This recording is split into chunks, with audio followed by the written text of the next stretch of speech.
Như vậy là Puppy Playtime Chapter 2 đã ra mắt và khiến các fan hâm mộ hài lòng với thời lượng gấp 3 lần phần game đầu tiên. Trong Chapter 2, nhà sản xuất Mob Games đã hé lộ thêm một số thông tin để làm rõ hơn bức tranh đen tối của công ty đồ chơi Playtime Co.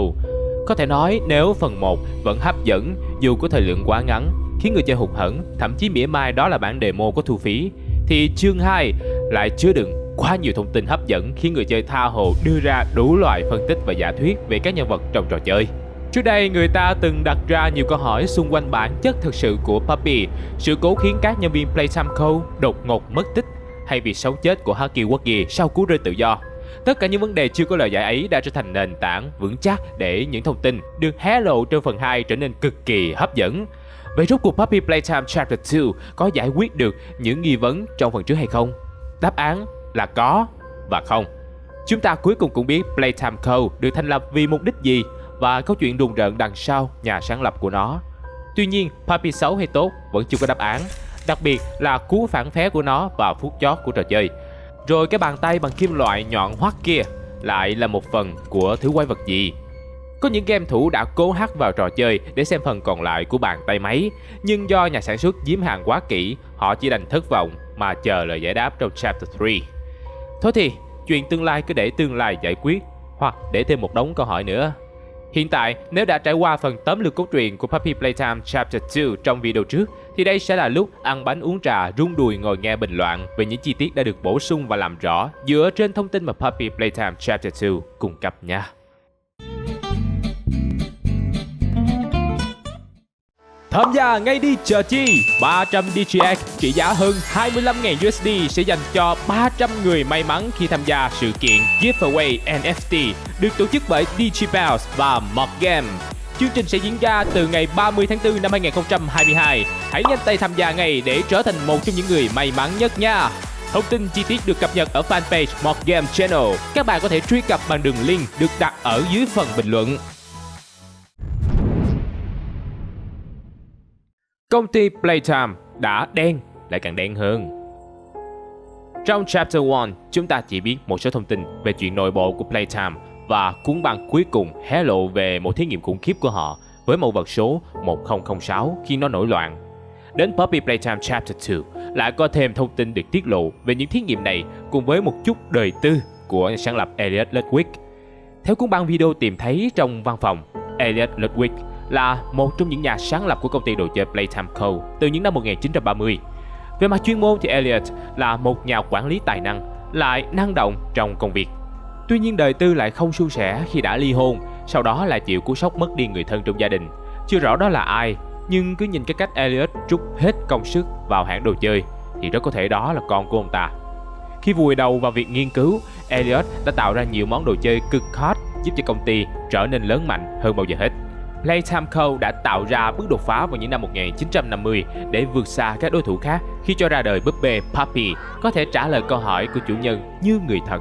Sau đó, công ty tiếp tục đưa ra nhiều sản phẩm mới mang tính đột phá và hấp dẫn như khủng long Brawn, Candy Cat, Huggy Wuggy, Mummy Longlegs. Họ cũng không ngừng đẩy mạnh thương hiệu của mình bằng cách tổ chức cho trẻ em tham quan nhà máy sản xuất đồ chơi của mình. Bên cạnh đó, Playtime Co. cũng khởi xướng việc thu nhận và quảng bá cho việc nhận nuôi trẻ mồ côi trong một hoạt động thiện nguyện. Búp bê Puppy sau nhiều năm bán chạy đã lỗi thời và ngừng sản xuất. Mẫu sản phẩm gốc của Puppy được đặt vào lồng kính, lưu giữ như một vật trưng bày, thể hiện một giai đoạn lịch sử huy hoàng của công ty. Cho đến khoảng năm 2000 thì xảy ra một sự cố khiến các nhân viên của công ty biến mất một cách bí ẩn. Công ty đóng cửa và từ đó nhà máy của Playtime Co. bị bỏ hoang. 10 năm sau, một cuốn băng quảng cáo búp bê Puppy kèm lá thư được gửi đến một cựu nhân viên của công ty. Bức thư nói rằng người gửi nghĩ các nhân viên vẫn đang mắc kẹt bên trong.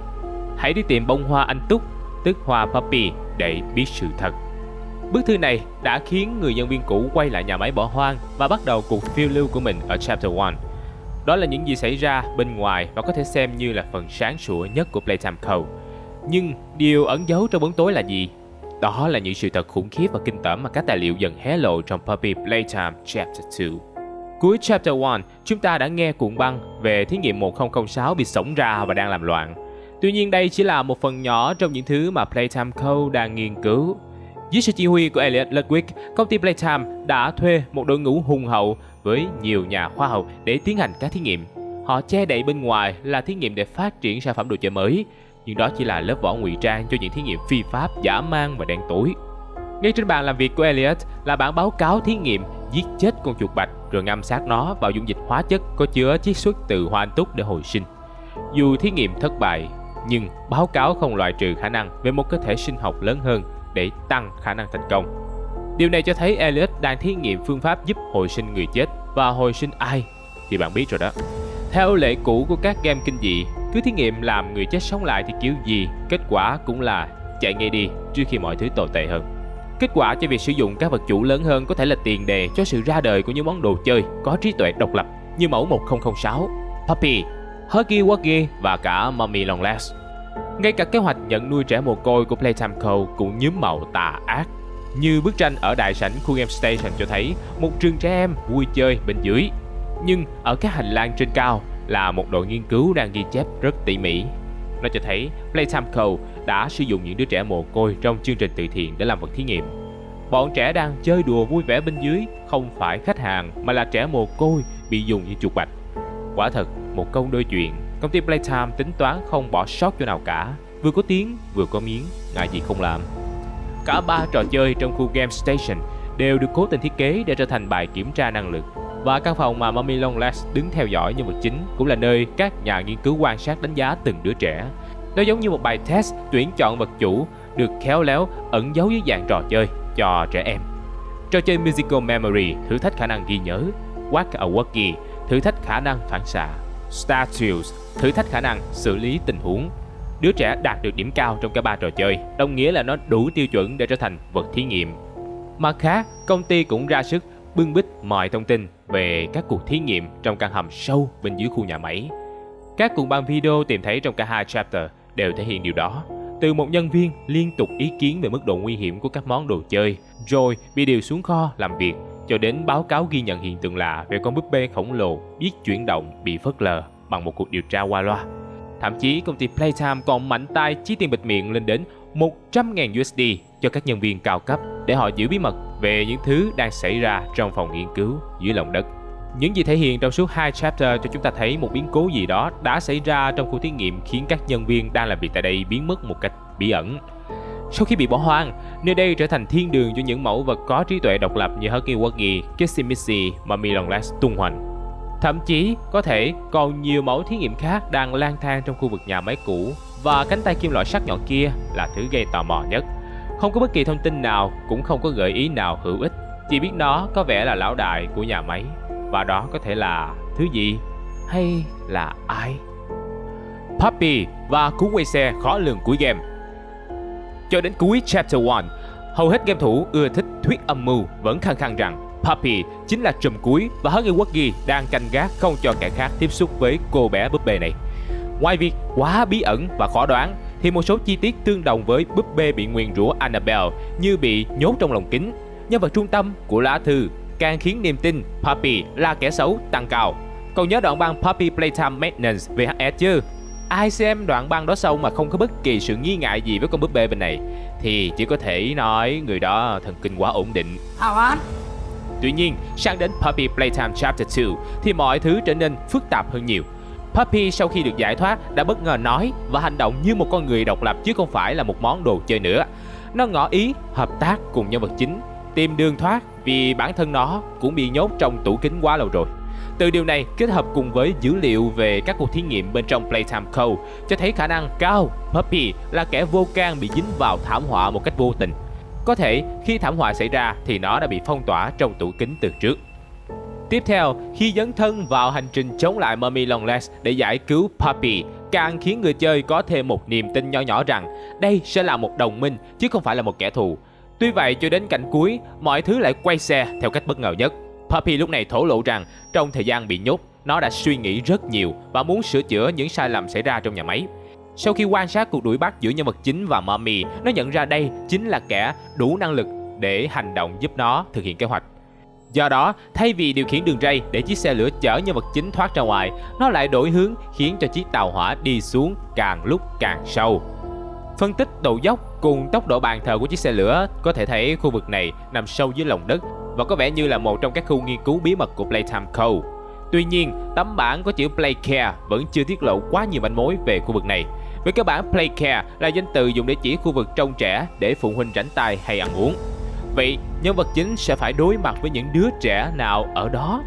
Những đứa con của Mummy Longlegs chăng? Hay có khi nào chính là những đứa trẻ mồ côi bị công ty Playtime nhận nuôi rồi biến thành vật thí nghiệm?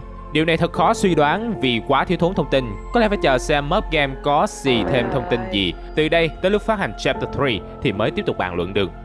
Trở lại với trò chơi, dưới góc nhìn của nhân vật chính, lúc này ta sẽ thấy Poppy trở thành một thế lực riêng chống lại những mẫu vật khác, và nó đang nửa lôi kéo dụ dỗ, nửa cưỡng bức ép buộc nhân vật chính làm tay chân cho mình. Nếu quan sát từ bên ngoài, có thể thấy những lời nói của Poppy tỏ ra khá dối trá. Nói theo cách vỗ mặt thì Poppy cũng chỉ xem nhân vật chính là một con cờ trong kế hoạch của nó, chứ không quan tâm chuyện thả anh ta ra khỏi nhà máy như thỏa thuận. Câu chuyện vẫn sẽ tiếp diễn ở khu vực Playcare, nhưng bản chất thật của Poppy là chính hay tà vẫn còn là một câu hỏi phải chờ đến khi Chapter 3 ra mắt mới có thể làm rõ hơn. Bí ẩn về 1006 và đám đàn em tiếp tục là bí ẩn. Thoạt đầu, sau khi nghe cuộn băng cuối cùng của Chapter 1, ai cũng nghĩ mẫu vật 1006 rất có thể chính là Huggy Wuggy. Tuy nhiên, cuộn băng ở cuối Puppy Playtime Chapter 2 lại cho thấy nó là một mẫu hoàn toàn khác, bởi số hiệu của Huggy Wuggy là mẫu vật 1170. Theo như mô tả ban đầu, 1006 là một mẫu vật thí nghiệm cao cấp và có một trí thông minh siêu việt. Nó có thể tháo rời chiếc đồng hồ báo thức để chế thành một chiếc đèn laser, rồi dùng nó chiếu hỏng camera an ninh đang giám sát mình. Trong thời gian camera bị tê liệt, nó đã nấp vào góc khuất khiến các nhân viên an ninh không thể thấy được nó khi camera phục hồi. Lợi dụng lúc nhân viên an ninh bước vào phòng kiểm tra, 1006 định trốn ra ngoài thông qua cánh cửa vừa được mở. Xui cho nó là nhân viên an ninh ở phòng điều khiển nhìn thấy và quyết định hy sinh đồng nghiệp của mình khi đóng cửa bằng lệnh điều khiển từ xa. Kế hoạch hoàn hảo bị phá hoại khiến 1006 tức điên lên và ra tay giết chết nhân viên an ninh xấu số đó. Sau tai nạn này, các nhà nghiên cứu quyết định giới hạn trí thông minh của vật thí nghiệm, tăng cường quy trình an ninh và tiêu hủy vật phẩm thường xuyên để tránh việc vật thí nghiệm đào tẩu. Mẫu vật duy nhất có trí thông minh cao xếp sau 1006 là Huggy Wuggy, nhưng nó lại được chế tạo để phục tùng tuyệt đối mệnh lệnh. Thông tin mới này kết hợp với nội dung cuốn băng ở cuối Chapter 1 cho thấy cuối cùng 1006 cũng đã thoát được và đang mất tích. Tuy nhiên, từ đó lại xảy ra hàng loạt biến cố trong khu thí nghiệm và các nghiên cứu cho rằng ít nhiều có tác động của 1006. Cuối cùng, nhóm nghiên cứu mất tích cùng với các nhân viên trong công ty Playtime. Có vẻ như họ đã bị sát hại hoặc bị đem ra làm thành thứ gì đó tồi tệ hơn. Nhiều khả năng bàn tay bằng kim loại sắc nhọn tóm lấy những gì còn lại của Mummy Longlegs chính là một phần của 1006. Bàn tay này khá dài và thò ra, nhặt lấy thứ nó muốn một cách chậm rãi, cho thấy nó còn một cơ thể hoặc một cái lõi nằm ở đâu đó sâu trong khu vực này. Chi tiết bàn tay thò ra thu hồi xác của đồng minh cũng gợi nhớ tới bàn tay của Mummy Longlegs nhặt lấy búp bê Huggy Wuggy trong chương 1. Xét theo trình tự đó, rất có thể 1006 sẽ là kẻ địch kế tiếp khi Chapter 3 chính thức ra mắt. Nhiều game thủ quá tò mò đã tìm cách hack game để nhìn xuyên qua ống thông gió, xem phần còn lại của cánh tay là thứ gì. Đáng tiếc, họ cao 1 thước nhưng Mob Games cao 1 trượng. Nhà sản xuất đã rất tinh vi khi chỉ để đúng mỗi bàn tay xuất hiện, còn bên trong thì trống rỗng. Đúng kiểu tài hạ đã tính trước rồi, các đạo hữu đừng nghĩ có thể sẽ qua mặt được tài hạ để nhìn lén thiên cơ. Thôi thì chờ đợi là hạnh phúc, nhưng lúc này một câu hỏi mới được đặt ra là tại sao phải thu hồi xác chết của bọn búp bê kia? Bọn chúng liệu có thật sự chết? Để hiểu thêm về điều này, bạn cần phải tìm hiểu bản chất bên trong của bọn chúng là gì. Khi đụng độ Huggy Wuggy ở phần 1, chắc hẳn bạn sẽ tự hỏi cái quái gì bên trong giúp đám búp bê này chuyển động được. Bộ khung máy như các animatronics trong Five Nights at Freddy, quỷ nhập tràng và búp bê như Annabelle. Câu trả lời đang được giải đáp từng bước theo lộ trình khá rõ ràng. Đoạn clip búp bê Poppy được sửa chữa cho thấy người ta dùng nhíp gấp một bộ phận ra khỏi lưng của nó, và bộ phận này bị dính một thứ nhân nhất đỏ như màu máu. Khi Huggy Wuggy bị ngã từ trên cao xuống và đập mạnh cơ thể vào các ống thông hơi, đều dính lại vết máu. Mới nhất là cảnh Mummy Longlegs bị cán nát trong máy nghiền cũng phun ra rất nhiều máu. Điều này cho thấy bọn búp bê là những sinh vật có máu thịt chứ không phải là cơ khí máy móc, vẫn sẽ sống sót dù có bị giết bao nhiêu lần đi chăng nữa, trừ phi người ta tiêu hủy luôn cái xác của chúng, mà điều này lại quá khó khi cơ thể của bọn kia to như con tịnh chứ có phải nhỏ bé gì cho cam. Hiểu theo một nghĩa nào đó, việc thu nhặt xác về có thể là để sửa chữa lại, hoặc đơn giản là nhét một người khác vào để tạo ra một con khác. Điều khiến chúng ta thấy rợn người chính là nếu 1006 nổi loạn, đem đám người của Playtime Co nhét vào Huggy Wuggy và Mummy Longlegs thì cũng là điều đáng đời bọn chúng. Thế nhưng Trước khi cuộc bạo loạn của 1006 xảy ra, liệu những món đồ chơi thông minh được Playtime Co. xuất xưởng có phải cũng được tạo ra theo cách khủng khiếp này? Liệu những con búp bê Puppy, Huggy và Mommy nằm trong vòng tay của những đứa trẻ trong giấc ngủ lại là một đứa trẻ khác? Nếu câu trả lời là có, thì cái nhà máy Playtime này chẳng khác gì một lò sát sinh, và nạn nhân chính là những đứa trẻ mồ côi tội nghiệp. Em đang cảm nghiệm ở trong